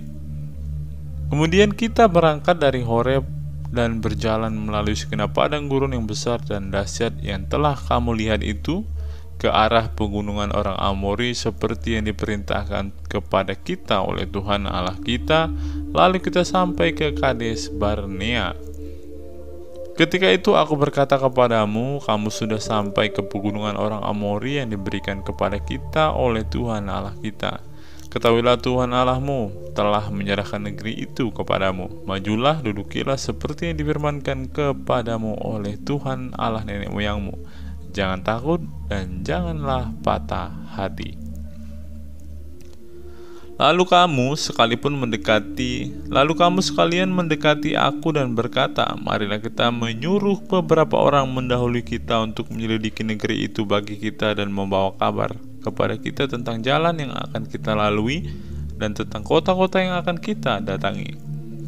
Hal itu kupandang baik jika aku memilih daripadamu 12 orang dari tiap-tiap suku seorang. Mereka pergi dan berjalan ke arah pegunungan, lalu sampai ke lembah Eskol, kemudian menyelidiki negeri itu. Maka mereka mengambil buah-buahan negeri itu dan membawanya kepada kita. Pula mereka membawa kabar kepada kita demikian, negeri yang diberikan Tuhan Allah kita kepada kita itu baik. Tetapi kamu tidak mau berjalan ke sana, kamu menantang titah Tuhan Allahmu. Kamu menggerutu di dalam kemahmu serta berkata, karena Tuhan membenci kita, maka Ia membawa kita keluar dari tanah Mesir untuk menyerahkan kita ke dalam tangan orang Amori supaya dimusnahkan. Kemanakah pula kita maju? Saudara-saudara kita telah membuat hati kita tawar dengan mengatakan, orang-orang itu lebih besar dan lebih tinggi daripada kita. Kota-kota di sana besar dan kubu-kubunya sampai ke langit. Lagi pula kami melihat orang-orang enak di sana. Ketika itu aku berkata kepadamu, janganlah gemetar, janganlah takut kepada mereka. Tuhan Allahmu yang berjalan di depanmu, Dialah yang akan berperang untukmu sama seperti yang dilakukannya bagimu di Mesir di depan matamu. Dan di padang gurun di mana engkau melihat Tuhan Allahmu mendukung engkau seperti seorang mendukung anaknya, sepanjang jalan yang kamu tempuh sampai kita tiba di tempat ini. Tetapi walaupun demikian kamu tidak percaya kepada Tuhan Allahmu yang berjalan di depanmu di perjalanan untuk mencari tempat bagimu, di mana kamu dapat berkemah dengan api pada waktu malam dan dengan awan pada waktu siang untuk memperlihatkan kepadamu jalan yang harus kamu tempuh. Riwayat atas hukuman atas Israel. Ketika Tuhan mendengarkan gerutumu itu, Ia menjadi murka dan bersumpah, tidak seorang pun dari orang-orang ini, angkatan yang jahat ini, akan melihat negeri yang baik yang dengan sumpah kujanjikan untuk memberikannya kepada nenek moyangmu, kecuali Kaleb bin Yefune. Dialah yang akan melihat negeri itu, dan kepadanya dan kepada anak-anaknya akan kuberikan negeri yang diinjaknya itu, karena dengan sepenuh hati ia mengikuti Tuhan. Juga kepadaku Tuhan murka oleh karena kamu, Ia berfirman, juga engkau tidak akan masuk ke sana. Yosua bin Nun pelayanmu, dialah yang akan masuk ke sana. Berilah kepadanya semangat, sebab dialah yang akan memimpin orang Israel sampai mereka memiliki negeri itu.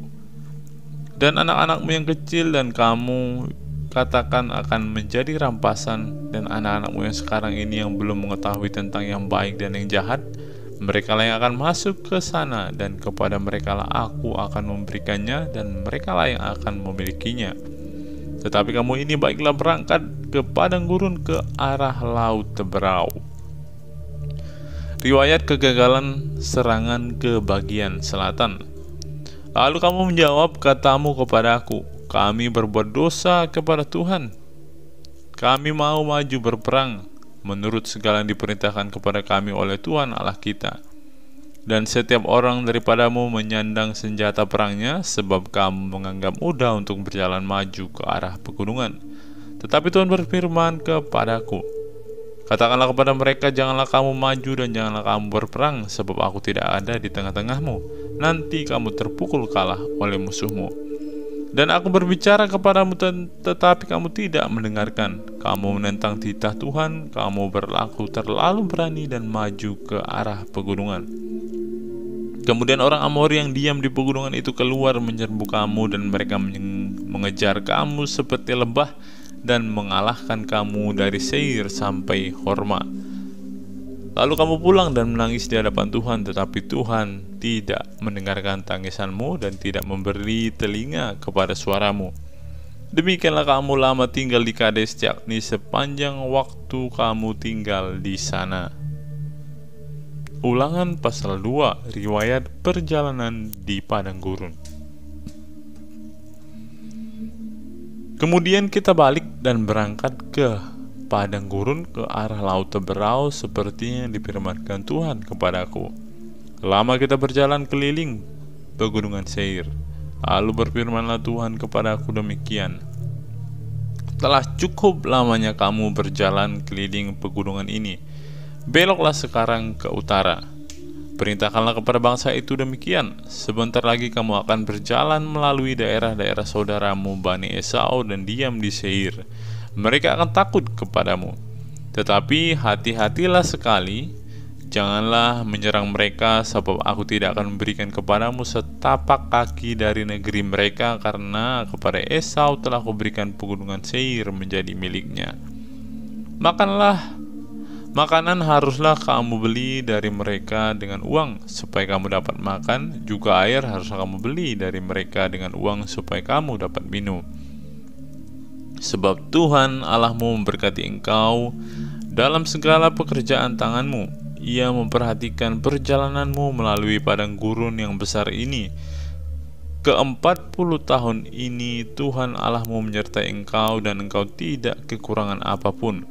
Kemudian kita berjalan terus meninggalkan daerah saudara-saudara kita Bani Esau yang diam di Seir, meninggalkan jalan dari Araba Yordan, yakni dari Elad dan Ezion Geber.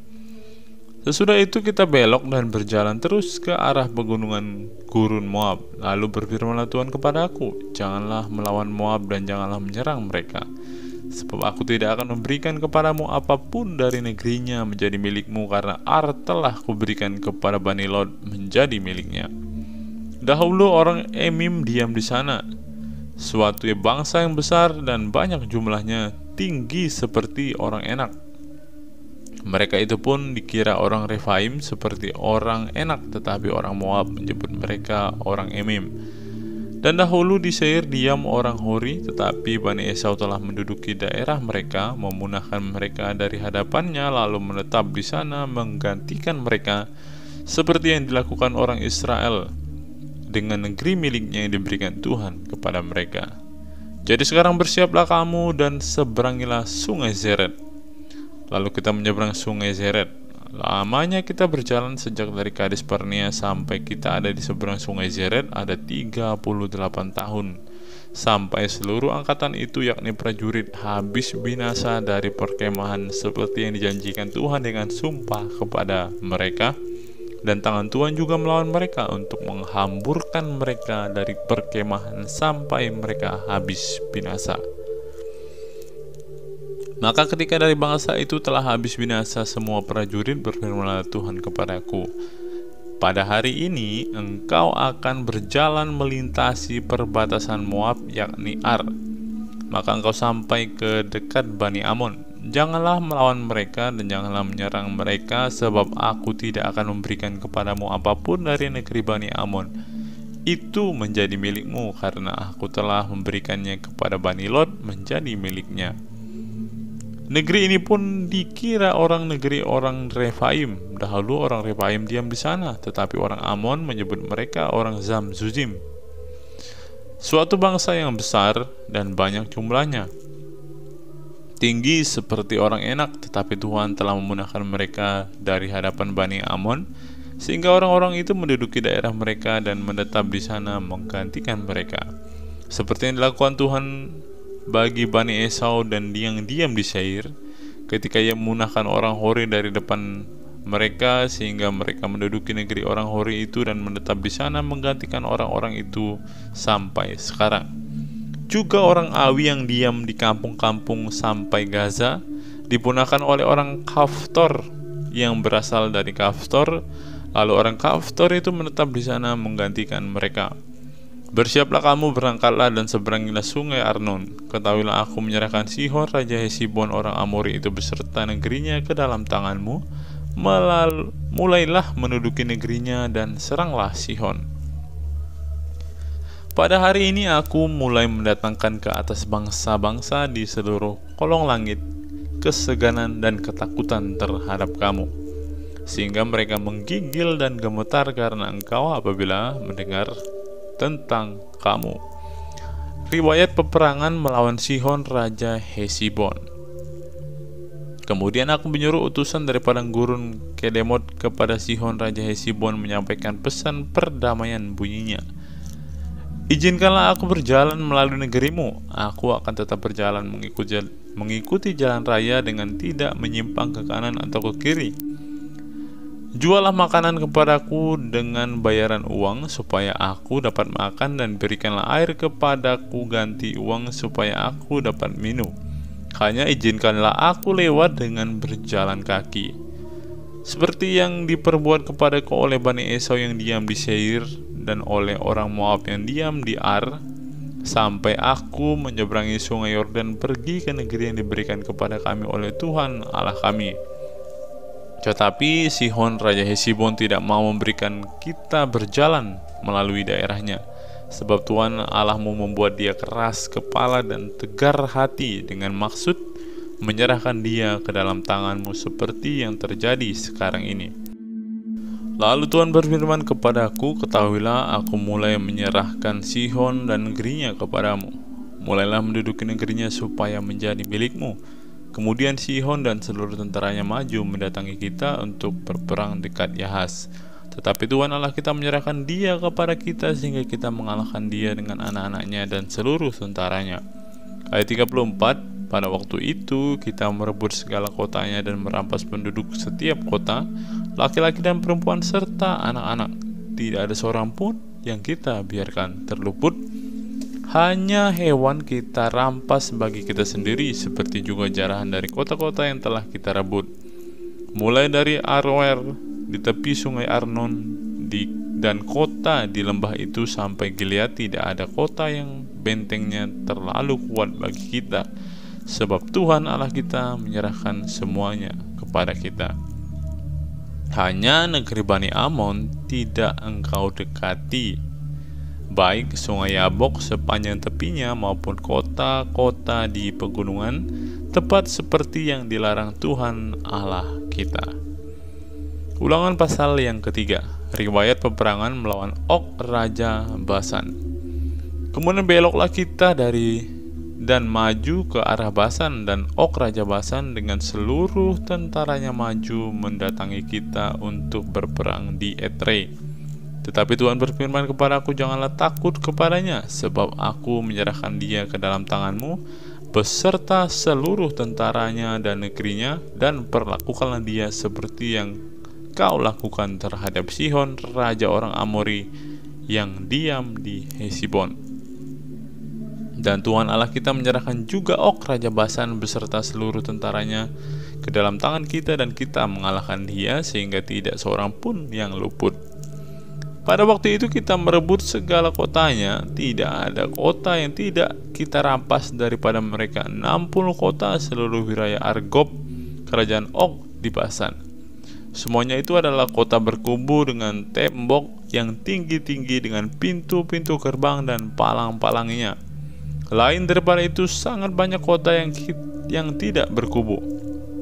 Kita menumpas seluruh penduduknya seperti yang kita lakukan terhadap Sihon, Raja Hesibon, dengan menumpas penduduk setiap kota, laki-laki, perempuan, dan anak-anak. Tetapi segala hewan dan jarahan dari kota-kota itu kita rampas bagi kita sendiri.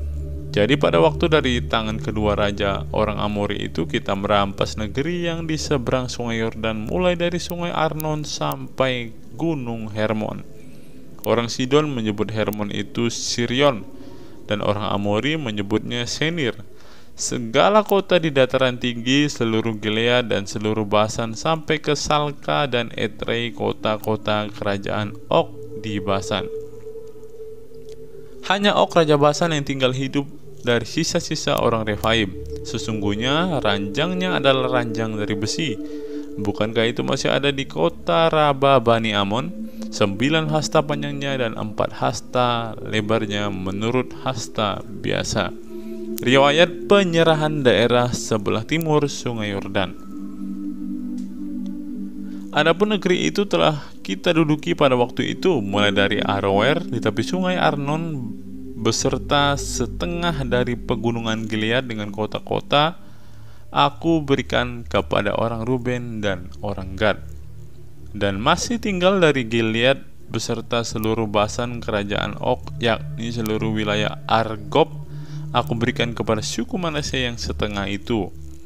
Seluruh Basan ini disebut negeri orang Refaim. Yair anak Manasye mengambil seluruh wilayah Argob sampai daerah orang Gesur dan Makha, dan menamai daerah itu yakni Basan menurut namanya sendiri. Hawat Yair sampai sekarang. Kepada Makir diberikan Gilead, kepada orang Ruben dan kepada orang Gad kuberikan sebagian dari Gilead, sebelah sini sampai sungai Arnon, yakni sebelah dari sungai itu dengan daerah pinggirnya, dan sebelah sana sampai sungai Yabok, batas daerah Bani Amon. Selanjutnya Araba Yordan, dan sungai Yordan dengan daerah pinggirnya mulai dari Kineret sampai ke laut Araba, yakni laut Asin, di kaki lereng gunung Pisga ke arah timur. Pada waktu itu aku memerintahkan kepadamu demikian: Tuhan Allahmu telah memberikan negeri ini kepadamu untuk dimiliki. Namun kamu, yakni semua orang yang gagah perkasa, harus menyeberang dengan bersenjata di depan saudara-saudaramu orang Israel. Hanya istri dan anak-anakmu serta ternak-ternakmu, aku tahu ada banyak ternak padamu, boleh tinggal di kota-kota yang telah kuberikan kepadamu, sampai Tuhan mengaruniakan keamanan kepada saudara-saudaramu seperti kepadamu, dan mereka pun memiliki negeri yang diberikan Tuhan Allahmu kepada mereka di seberang sungai Yordan. Sesudah itu bolehlah kamu pulang masing-masing ke tanah miliknya yang telah kuberikan kepadamu. Dan kepada Yosua kuperintahkan pada waktu itu demikian: matamu sendirilah yang melihat segala yang dilakukan Tuhan Allahmu terhadap kedua raja itu. Demikianlah akan dilakukan Tuhan terhadap segala kerajaan kemana engkau pergi. Janganlah takut kepada mereka, sebab Tuhan Allahmu dialah yang berperang untukmu. Musa tidak diperkenankan memasuki tanah Kanaan. Juga pada waktu itu aku mohon kasih karunia Tuhan daripada Tuhan demikian: ya Tuhan Allah, engkau telah memulai memperlihatkan kepada hambamu ini kebesaranmu dan tanganmu yang kuat. Sebab Allah manakah di langit dan di bumi yang dapat melakukan perbuatan perkasa seperti engkau? Biarkanlah aku menyeberang dan melihat negeri yang baik yang di seberang sungai Yordan, tanah pegunungan yang baik dan gunung Libanon. Tetapi Tuhan murka terhadap aku oleh karena kamu dan tidaklah mendengarkan permohonanku. Tuhan berfirman kepada aku, cukup, jangan lagi bicara perkara itu dengan aku. Naiklah ke puncak gunung Pisga dan layangkanlah pandanganmu ke barat atau ke utara, ke selatan dan ke timur, dan lihatlah baik-baik, sebab sungai Yordan ini tidak akan kau seberangi. Dan berilah perintah kepada Yosua, kuatkan dan teguhkanlah hatinya, sebab dialah yang akan menyeberang di depan bangsa ini, dan dialah yang akan memimpin mereka sampai mereka memiliki negeri yang akan kau lihat itu. Demikianlah kita tinggal di lembah di tentangan Bet Peor. Kristus. Ulangan pasal 4. Musa menasihati bangsa itu memelihara hukum Allah. Maka sekarang, hai orang Israel, dengarlah ketetapan dan peraturan yang kuajarkan kepadamu untuk dilakukan, supaya kamu hidup dan memasuki serta menduduki negeri yang diberikan kepadamu oleh Tuhan Allah nenek moyangmu. Janganlah kamu menambahi apa yang kuperintahkan kepadamu, dan janganlah kamu menguranginya. Dengan demikian kamu berpegang pada perintah Tuhan Allahmu yang disampaikan kepadamu. Matamu sendiri telah melihat apa yang diperbuat Tuhan mengenai Baal Peor, sebab Tuhan Allahmu telah memunahkan dari tengah-tengahmu semua orang yang mengikuti Baal Peor. Sedangkan kamu sekalian yang berpaut pada Tuhan Allahmu masih hidup pada hari ini. Ingatlah, aku telah mengajarkan ketetapan dan peraturan kepadamu, seperti yang diperintahkan kepadaku oleh Tuhan Allahku, supaya kamu melakukan yang demikian di negeri yang akan kamu masuki untuk mendudukinya. Lakukanlah itu dengan setia, sebab itulah yang akan menjadikan kebijaksanaanmu dan akal budimu di mata bangsa-bangsa yang pada waktu mendengarkan segala ketetapan ini akan berkata, memang bangsa yang besar ini adalah umat yang bijaksana dan berakal budi. Sebab bangsa besar manakah yang mempunyai Allah yang demikian dekat kepadanya seperti Tuhan Allah kita setiap kali kita memanggil kepadanya? Dan bangsa besar manakah yang mempunyai ketetapan dan peraturan demikian adil seperti seluruh hukum ini yang kubentangkan kepadamu pada hari ini. Tetapi waspadalah dan berhati-hatilah supaya jangan engkau melupakan hal-hal yang dilihat oleh matamu sendiri, dan supaya jangan semuanya itu hilang dari ingatanmu seumur hidupmu. Beritahukanlah kepada anak-anakmu dan kepada cucu cicitmu semuanya itu, yakni hari itu ketika engkau berdiri di hadapan Tuhan Allahmu di Horeb, pada waktu Tuhan berfirman kepadaku, suruhlah bangsa itu berkumpul kepadaku, maka aku akan memberikan mereka mendengarkan segala perkataanku, sehingga mereka takut kepadaku selama mereka hidup di muka bumi, dan mengajarkan demikian kepada anak-anak mereka. Lalu kamu mendekat dan berdiri di kaki gunung itu, sedang gunung itu menyala seperti pusar langit dalam gelap gulita, awan, dan kegelapan. Lalu berfirmanlah Tuhan kepadamu dari tengah-tengah api. Suara kata-kata kamu dengar, tetapi suatu rupa tidak kamu lihat, hanya ada suara. Dan ia memberitahukan kepadamu perjanjian yang diperintahkannya kepadamu untuk dilakukan, yakni ke-10 firman, dan ia menuliskan pada 2 loh batu. Dan pada waktu itu aku diperintahkan Tuhan untuk mengajarkan kepadamu ketetapan dan peraturan, supaya kamu melakukannya di negeri kemana kamu pergi untuk mendudukinya. Hati-hatilah sekali, sebab kamu tidak melihat sesuatu rupa pada hari Tuhan berfirman kepadamu di Horeb di tengah-tengah api, supaya jangan kamu berlaku busuk dengan membuat bagimu patung yang menyerupai berhala apapun, yang berbentuk laki-laki atau perempuan, yang berbentuk binatang yang di bumi, atau berbentuk burung yang bersayap yang terbang di udara, atau berbentuk binatang yang merayap di muka bumi, atau berbentuk ikan yang ada di dalam air di bawah bumi. Dan supaya jangan engkau mengarahkan matamu ke langit, sehingga apabila engkau melihat matahari, bulan, dan bintang, segenap tentara langit, engkau disesatkan untuk sujud, menyembah, dan beribadah kepada sekaliannya itu, yang justru diberikan Tuhan Allahmu kepada segala bangsa di seluruh kolong langit sebagai bagian mereka. Sedangkan Tuhan telah mengambil kamu dan membawa kamu keluar dari dapur peleburan besi dari Mesir, untuk menjadi umat miliknya sendiri, seperti yang terjadi sekarang ini. Tetapi Tuhan menjadi murka terhadap aku oleh karena kamu. Ia bersumpah bahwa aku tidak akan menyeberangi sungai Yordan, dan tidak akan masuk ke dalam negeri yang baik yang diberikan Tuhan Allahmu kepadamu menjadi milik pusakamu. Sebab aku akan mati di negeri ini dan tidak akan menyeberangi sungai Yordan, tetapi kamu akan menyeberanginya dan menduduki negeri yang baik itu. Hati-hatilah supaya jangan kamu melupakan perjanjian Tuhan Allahmu yang telah diikatnya dengan kamu, dan membuat bagimu patung yang menyerupai apapun oleh Tuhan Allahmu dilarang kau perbuat. Sebab Tuhan Allahmu adalah api yang menghanguskan, Allah yang cemburu.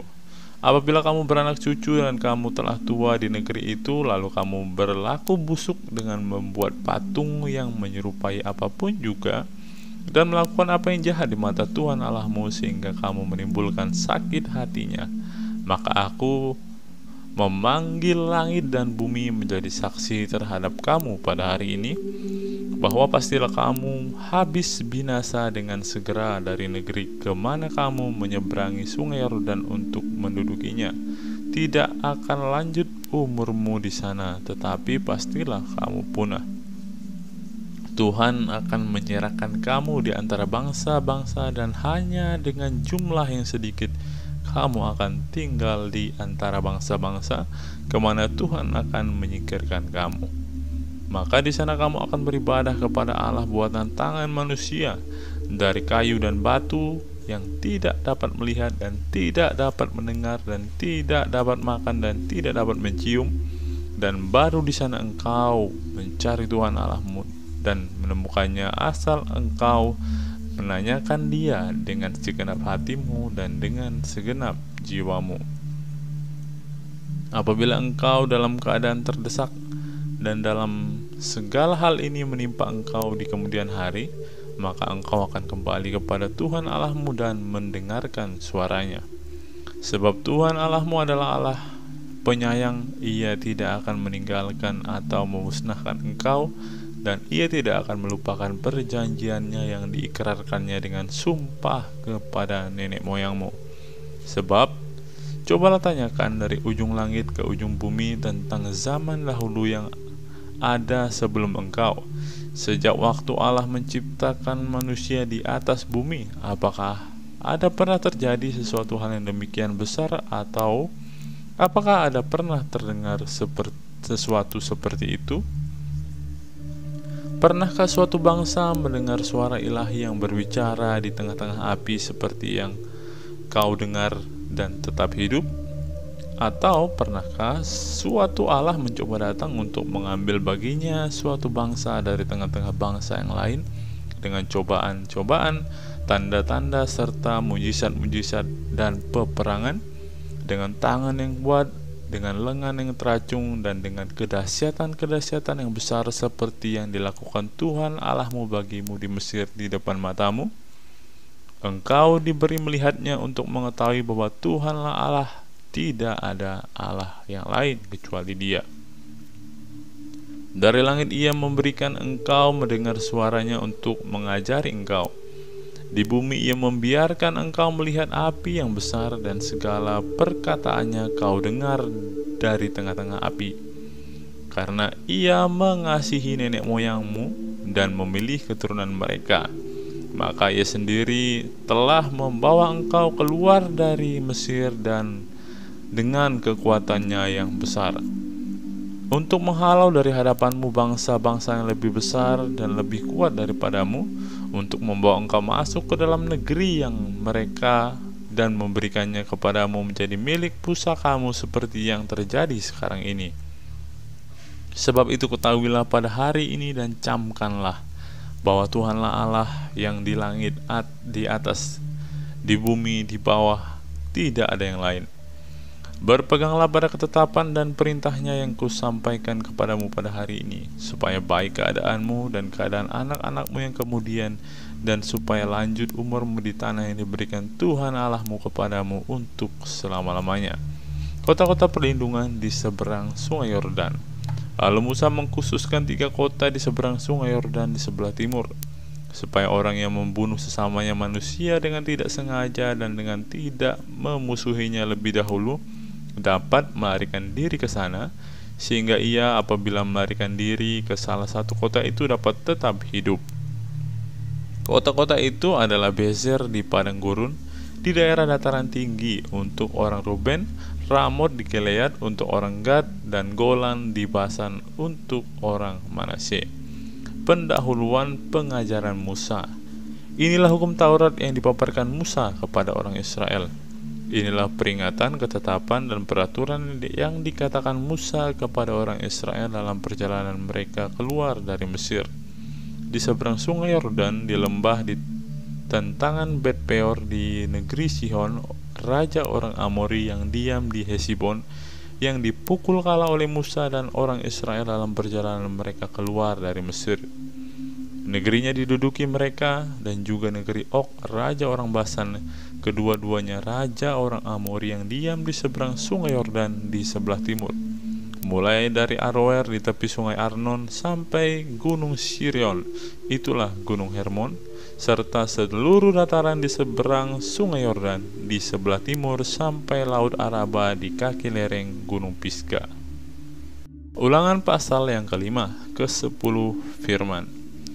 Musa memanggil seluruh orang Israel berkumpul dan berkata kepada mereka, "Dengarlah hai orang Israel ketetapan dan peraturan pada hari ini. Kuperdengarkan kepadamu supaya kamu mempelajarinya dan melakukannya dengan setia. Tuhan Allah kita telah mengikat perjanjian dengan kita di Horeb. Bukan dengan nenek moyang kita Tuhan kita mengikat perjanjian itu, tetapi dengan kita. Kita yang ada di sini pada hari ini, kita semuanya yang masih hidup. Tuhan telah berbicara berhadapan muka dengan kamu di gunung di tengah-tengah api. Aku pada waktu itu berdiri antara Tuhan dan kamu untuk memberitahukan firman Tuhan kepadamu, sebab kamu takut kepada api dan kamu tidak naik ke gunung. Dan ia berfirman, Akulah Tuhan Allahmu yang membawa engkau keluar dari tanah Mesir, dari tempat perbudakan. Jangan ada padamu Allah lain di hadapanku. Janganlah membuat bagimu patung yang menyerupai apapun yang ada di langit di atas, atau yang ada di bumi di bawah, atau yang ada di dalam air di bawah bumi.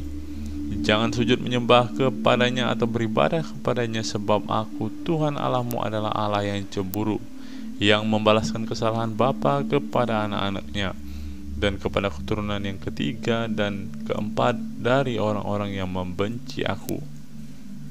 Tetapi aku menunjukkan kasih setia kepada beribu-ribu orang, yaitu mereka yang mengasihi aku dan yang berpegang pada perintah-perintahku. Jangan menyebut nama Tuhan Allahmu dengan sembarangan, sebab Tuhan akan memandang bersalah orang yang menyebut namanya dengan sembarangan. Tetapi tetaplah ingat dan kuduskanlah hari Sabat seperti yang diperintahkan kepadamu oleh Tuhan Allahmu. 6 hari lamanya engkau akan bekerja dan melakukan segala pekerjaanmu, tetapi pada hari yang ke-7 adalah Sabat Tuhan Allahmu. Maka janganlah melakukan sesuatu pekerjaan, engkau atau anakmu laki-laki atau anakmu perempuan, atau hambamu laki-laki atau hambamu perempuan, atau lembumu atau keledaimu atau hewanmu yang manapun, atau orang asing yang di tempat kediamanmu, supaya hambamu laki-laki dan hambamu perempuan berhenti seperti engkau juga. Sebab haruslah kau ingat bahwa engkau pun dahulu budak di tanah Mesir, dan engkau dibawa keluar dari sana oleh Tuhan Allahmu dengan tangan yang kuat dan dengan lengan yang terancung. Itulah sebabnya Tuhan Allahmu memerintahkan engkau merayakan hari Sabat. Hormatilah ayahmu dan ibumu seperti yang diperintahkan kepadamu oleh Tuhan Allahmu, supaya lanjut umurmu dan baik keadaanmu di tanah yang diberikan Tuhan Allahmu kepadamu. Jangan membunuh, jangan berzina, jangan mencuri, jangan mengucapkan saksi dusta tentang sesamamu, jangan mengingini istri sesamamu, dan jangan menghasratkan rumahnya, atau ladangnya, atau hambanya laki-laki, atau hambanya perempuan, atau lembunya, atau keledainya, atau apapun yang dipunyai sesamamu. Firman itulah yang diucapkan Tuhan kepada seluruh jemaah dengan suara nyaring di gunung, di tengah-tengah api, awan, dan kegelapan, dan tidak ditambahkannya apa-apa lagi. Ditulisnya semuanya pada 2 loh batu, lalu diberikannya kepadaku. Orang Israel takut menghadapi kedatangan Tuhan. Ketika kamu mendengar suara itu dari tengah-tengah gelap gulita, sementara gunung itu menyala, maka kamu, yakni semua kepala sukumu dan para tua-tuamu, mendekati aku dan berkata, Sesungguhnya Tuhan Allah kita telah memperlihatkan kepada kita kemuliaan dan kebesarannya, dan suaranya telah kita dengar dari tengah-tengah api. Pada hari ini telah kami lihat bahwa Allah berbicara dengan manusia, dan manusia itu tetap hidup. Tetapi sekarang, mengapa kami harus mati? Sebab api yang besar ini akan menghanguskan kami. Apabila kami lebih lama lagi mendengarkan suara Tuhan Allah kita, kami akan mati. Sebab makhluk manakah yang telah mendengarkan suara dari Allah yang hidup dan yang berbicara dari tengah-tengah api seperti kami dan tetap hidup? Mendekatlah engkau dan dengarlah segala yang difirmankan Tuhan Allah kita, dan engkaulah yang mengatakan kepada kami segala yang difirmankan kepadamu oleh Tuhan Allah kita, maka kami akan mendengarkan dan melakukannya. Ketika Tuhan mendengarkan perkataan itu, sedang kamu mengatakan kepadaku, maka berfirmanlah Tuhan kepadaku, Tuhan, kau dengar perkataan bangsa ini yang dikatakan mereka kepadamu.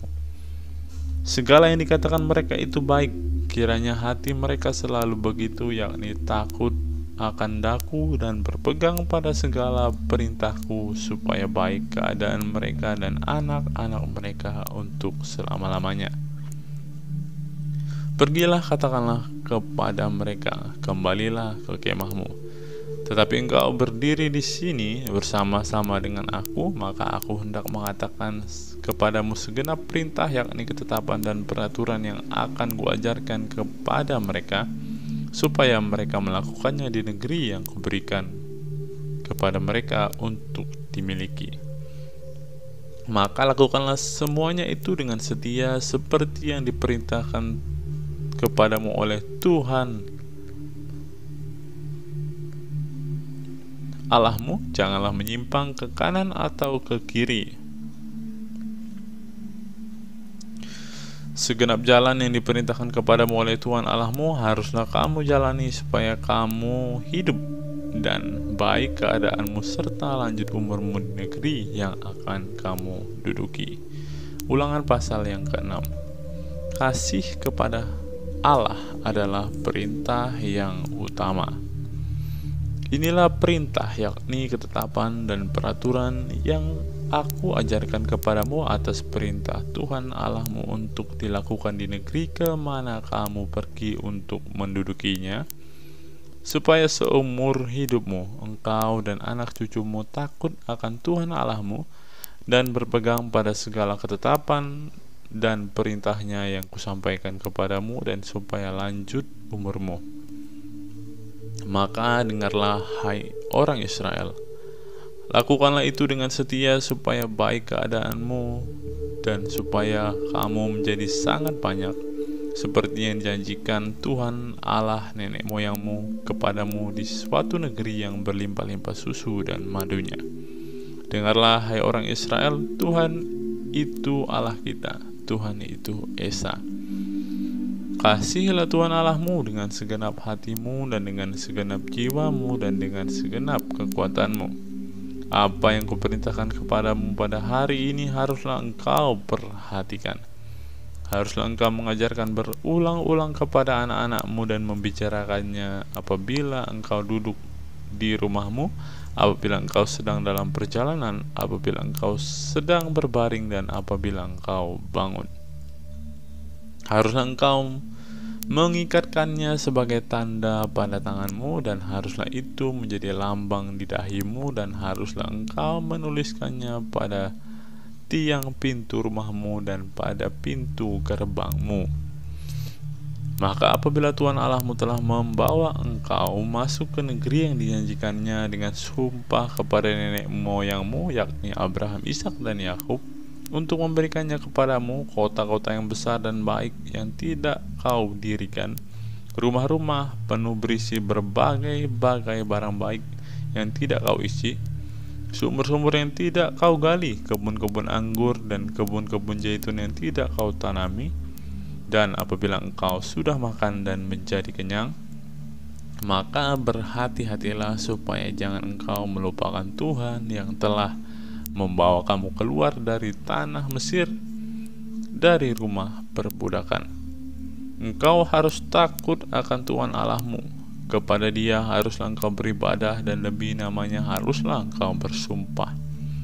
Janganlah kamu mengikuti Allah lain dari antara Allah bangsa-bangsa sekelilingmu, sebab Tuhan Allahmu adalah Allah yang cemburu di tengah-tengahmu, supaya jangan bangkit murka Tuhan Allahmu terhadap engkau sehingga Ia memunahkan engkau dari muka bumi.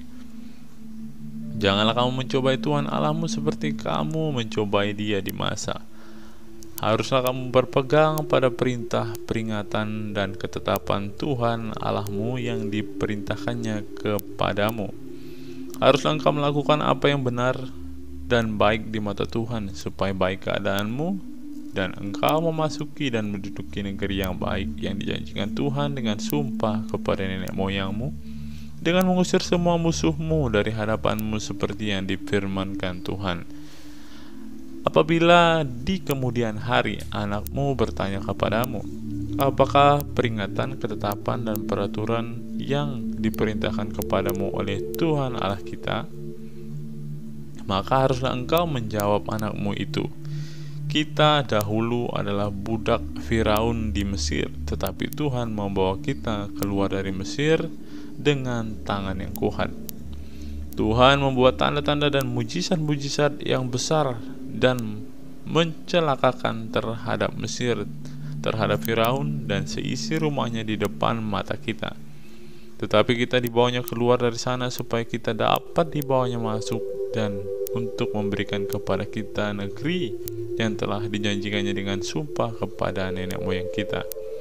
Tuhan Allah kita memerintahkan kepada kita untuk melakukan segala ketetapan itu dan untuk takut akan Tuhan Allah kita, supaya senantiasa baik keadaan kita dan supaya Ia membiarkan kita hidup seperti sekarang ini.